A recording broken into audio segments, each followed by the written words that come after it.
Hi, everybody.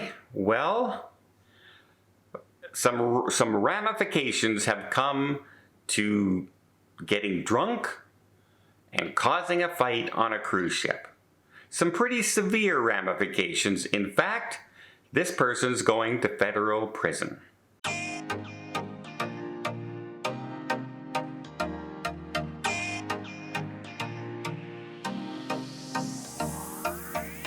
So you may remember a while back we covered the story of a passenger who was on the Carnival Magic, and this gentleman is 39 years old and apparently was making a lot of noise during a theater show production, either talking or just being obnoxious and loud.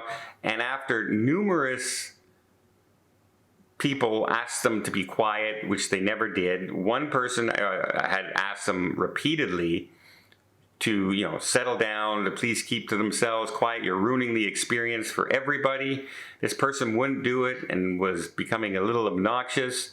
The gentleman stood up to go and talk to security and have this guy removed. And this guy took a bar glass that he had his drink with and smashed it across the guy's face and then jumped on him and started to beat him. Now, this caused severe facial lacerations requiring surgery. It needed 21 stitches. The man has a permanent scar on his face, and now the gentleman was charged, and he pleaded guilty actually in court. He did not try and fight the charges.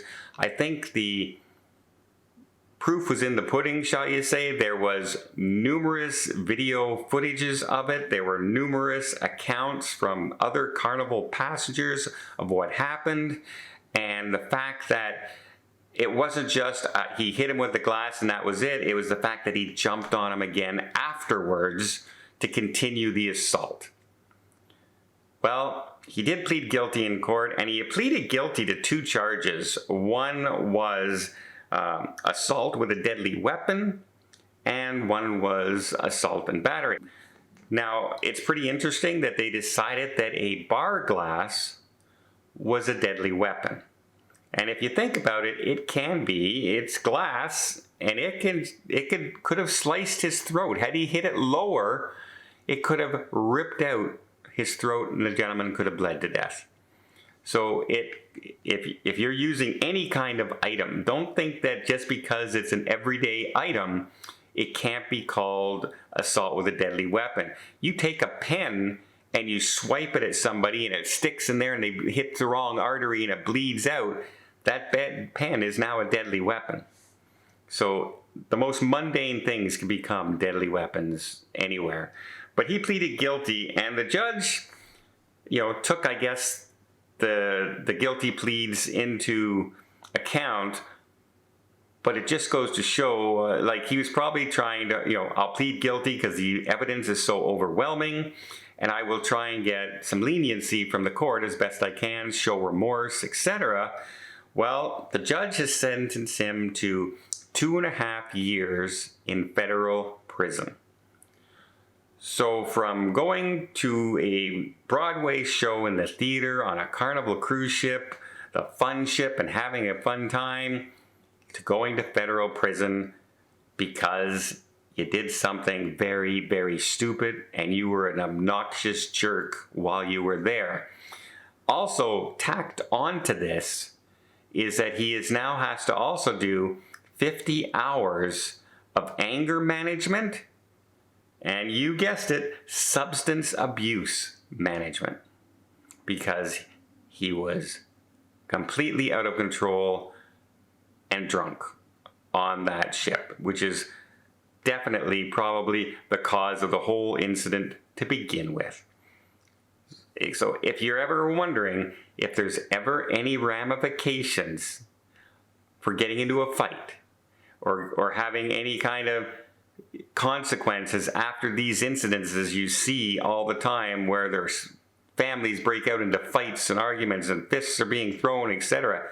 If somebody gets injured during that time, for any reason, you land a punch at the wrong spot on a person and knock them out, and they become, they have a concussion, etc. You can now pretty much expect charges are going to be laid, lots of video coverage, and the courts are going to take it seriously, and you may end up in prison. You may go from a cruise ship to prison because you're doing something stupid. So the video I showed yesterday of people fighting and arguing on a cruise ship, you may go to prison if anything happened to one of those people. So yeah, don't do it. Just walk away, and for God's sake, don't drink too heavy where you don't know what you're doing anymore. I know it's hard for some people because it's an addiction. People get completely hammered and think they're fine. Oh, I drive better when I've had 15 drinks. That kind of person. I drive much better when I'm high. I hear that all the time from people I know have a problem. And I know some people out there have big problems, and that was their excuse all the time. I've lived through that. I've lived with people who were friends of mine when I was growing up, and it did not end well for them, unfortunately. It did not end well for them and the people that they hit with their vehicle. It didn't end well for them neither. So they're always having excuses, and I'm sure this gentleman had a million excuses when he went to court, but at least he did the right thing and pleaded guilty.